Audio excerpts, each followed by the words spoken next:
ভারতে আগরতলায় বাংলাদেশের সহকারী হাই কমিশনে উগ্রবাদীদের হামলার ঘটনাকে পূর্ব পরিকল্পিত দাবি করে এর তীব্র নিন্দা জানিয়েছেন বিএনপি মহাসচিব মির্জা ফখরুল ইসলাম আলমগীর। গণমাধ্যমে পাঠানো বিবৃতিতে তিনি বলেন, সহকারী হাই কমিশন প্রাঙ্গণে ভাঙচুর ও বাংলাদেশের জাতীয় পতাকায় আগুন দেয়া ভিয়েনা কনভেনশনের সুস্পষ্ট লঙ্ঘন। বিবৃতিতে ভারতের অভ্যন্তরীণ রাজনীতির কৌশল হিসেবে বাংলাদেশে ধর্মীয় উগ্রতা ছড়ানোর চেষ্টা দুদেশের সম্পর্কে দীর্ঘস্থায়ী টানাপোড়েন সৃষ্টি করবে বলে আশঙ্কা প্রকাশ করেন তিনি। দীর্ঘ আন্দোলনের মাধ্যমে পাওয়া নতুন বাংলাদেশের নাগরিকদের গণতান্ত্রিক আকাঙ্ক্ষার প্রতি ভারত শ্রদ্ধাশীল হবে বলে আশা প্রকাশ করেন বিএনপি মহাসচিব।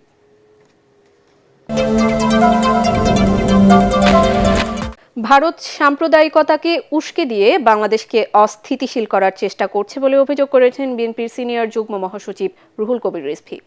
নয়াপল্টন কেন্দ্রীয় কার্যালয়ে সংবাদ সম্মেলনে তিনি আরও বলেন, ভারত সরকারের মদদে সে দেশের গণমাধ্যম পরিকল্পিতভাবে বাংলাদেশের বিরুদ্ধে অপপ্রচার চালাচ্ছে। ভারতের সংখ্যালঘু সম্প্রদায় নানাভাবে নির্যাতন নিপীড়নের শিকার অভিযোগ করে রিজভী বলেন, সেদিকে নজর দিতে সরকারের প্রতি আহ্বান জানান।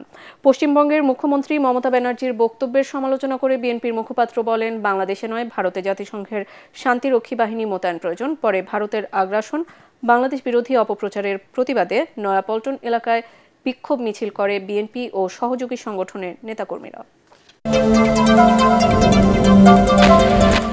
ভারতের চরম সাম্প্রদায়িক সংগঠন বিজেপির প্রত্যক্ষ মদদে উস্কানিতে বাংলাদেশে অস্থিরতা সৃষ্টির অপচেষ্টা চালাচ্ছে। ভারতের সাধারণ জনগণের বিরুদ্ধে বাংলাদেশের জনগণের কোনো শত্রুতা নেই, কিন্তু চরম উগ্রবাদী বিজেপি যদি বাংলাদেশের বিরুদ্ধে যুদ্ধ ঘোষণা করতে চায়, তাহলে বাংলাদেশের দেশপ্রেমিক প্রতিটা মানুষ এদেশের স্বাধীনতা সার্বভৌমত্ব রক্ষায় রুখে দাঁড়াবে। আমরা আন্তর্জাতিক মানবাধিকার সংগঠনগুলোর প্রতি আহ্বান জানাই, ভারতের যে রাজ্যগুলোতে সংখ্যালঘুদের উপর নির্যাতন হচ্ছে তার তদন্ত করুন, দায়ীদের বিরুদ্ধে কঠোর পদক্ষেপ নিন। মোদি মমতাদের বলবো, নিজেদের ঘর সামলান। এলো ভিশন মুশকিল আসান অফার। যে কোনো ব্র্যান্ডের পুরনো ফ্রিজ নিয়ে চলে আসুন ভিশন শোরুমে আর নিয়ে যান নতুন ভিশন ফ্রিজ 20% পর্যন্ত ছাড়। কলকাতায় শান্তি প্রতিষ্ঠা, মুসলিমদের নিরাপত্তা নিশ্চিত ও উগ্রবাদীদের রুখতে জাতিসংঘের শান্তি রক্ষা বাহিনী মোতায়েন করার আহ্বান জানিয়েছেন গণ অধিকার পরিষদের সাধারণ সম্পাদক রাশেদ খান। রাজধানীতে এক সংবাদ সম্মেলনে তিনি আগরতলায় বাংলাদেশ হাইকমিশনের হামলাকে ভারতের পূর্ব পরিকল্পিত উল্লেখ করে বলেন, শেখ হাসিনার ক্ষমতাচ্যুত হওয়া ভারত মেনে নিতে পারেনি, ফলে বাংলাদেশের মসজিদ মন্দিরে হামলা চালিয়ে ভারত সাম্প্রদায়িক দাঙ্গা লাগানোর পায়তারা করছে বলেও মন্তব্য করেন তিনি। এ সময় তিনি বলেন, শান্তি রক্ষায় মমতা বন্দ্যোপাধ্যায় পুরোপুরি ব্যর্থ হয়েছে। ভারতের রিপাবলিক ওয়ার্ল্ড অফ ইন্ডিয়া সহ একাধিক গণমাধ্যমে আইনজীবী সাইফুল ইসলাম আলিফকে চিন্ময় কৃষ্ণ দাসের আইনজীবী দাবি করে জঘন্য মিথ্যাচার করা হয়েছে।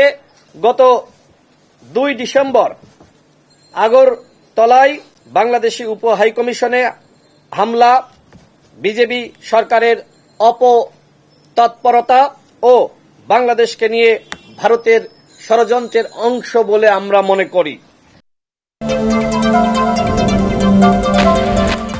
বাংলাদেশ সনাতন জাগরণ মঞ্চের মুখপাত্র ও চট্টগ্রামের পুণ্ডরিক ধামের অধ্যক্ষ চিন্ময় কৃষ্ণ দাস ব্রহ্মচারীর জামিন শুনানি হয়নি।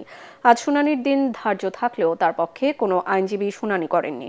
এ সময় রাষ্ট্রপক্ষ মামলাটি শুনানি না করে সময়ের আবেদন করেন। আদালত জামিন শুনানির জন্য আগামী বছরের 2রা জানুয়ারি দিন ধার্য করেন। গত 25শে নভেম্বর রাষ্ট্রদ্রোহের অভিযোগে ঢাকা থেকে চিন্ময় কৃষ্ণ দাসকে গ্রেফতার করা হয়। পরদিন চট্টগ্রামের আদালত জামিন নামঞ্জুর করে তাকে কারাগারে পাঠানোর নির্দেশ দেন। বাংলাদেশে সম্প্রচার হওয়া সব ভারতীয় চ্যানেল বন্ধ চেয়ে রিট আবেদনের শুনানিকাল। রিটকারীর আইনজীবী জানান, বিচারপতি ফাতেমা নজিব ও বিচারপতি শিকদার মাহমুদুর রাজির দ্বৈত বেঞ্চে উত্থাপন করা হলে তারা রিটটি শুনবেন বলে আদেশ দেন। জনস্বার্থ বিবেচনায় রিট আবেদনটি শুনানির জন্য হাইকোর্টের কার্যতালিকায় বুধবার আসবে বলে জানিয়েছেন রিটকারীর আইনজীবী। এর আগে সোমবার বাংলাদেশে ভারতীয় সব টিভি চ্যানেলের সম্প্রচার বন্ধ চেয়ে হাইকোর্টে রিট দায়ের করা হয়। রিটে কেবল টেলিভিশন নেটওয়ার্ক পরিচালনা আইন 2006 এর 19 ধারা অনুযায়ী ভারতীয় সব টিভি চ্যানেলের সম্প্রচার নিষিদ্ধ করতে বলা হয়েছে। একই সাথে বাংলাদেশে ভারতীয় টিভি চ্যানেলের সম্প্রচার বন্ধে কেন নির্দেশনা দেওয়া হবে না তা জানতে চেয়ে রুল জারির আর্জি জানানো হয়। তথ্য সচিব, স্বরাষ্ট্র সচিব বিটিআরসি সহ সংশ্লিষ্টদের রিটে বিবাদী করা হয়েছে। আমাদের দেশের কোনো একটা চ্যানেল ভারতে প্রচার করে না, অথচ এদের চ্যানেলগুলো আমাদের দেশে অহরহ প্রচার হচ্ছে। এমনকি এরা মিথ্যা কথা বলা এবং একটা প্রপাগান্ডা ছড়ানো, বিভিন্ন এই সমস্ত কথাবার্তাগুলো আমাদের উস্কানিমূলক বক্তব্য দিচ্ছে, যেটা নাকি এই আইনের পরিপন্থী। 2010 সালে যে বিধিমালা তৈরি করে হয়েছে 2006 সালে কেবল টেলিভিশন আইনের, সেখানে বলছে 9 ধারায় যে বলছে বিজ্ঞাপন যারা দেয় এইটাও অবৈধ, ক্লিন ফিট তারা তৈরি দিতে পারে, কিন্তু মাঝে মাঝে বিজ্ঞাপন করে দিচ্ছে, ওষুধি বিজ্ঞাপন দেয়, কিসের বিজ্ঞাপন দেয়, এগুলা আমাদের সমাজের একটা ক্ষতিকর বিষয় আমি মনে করছি।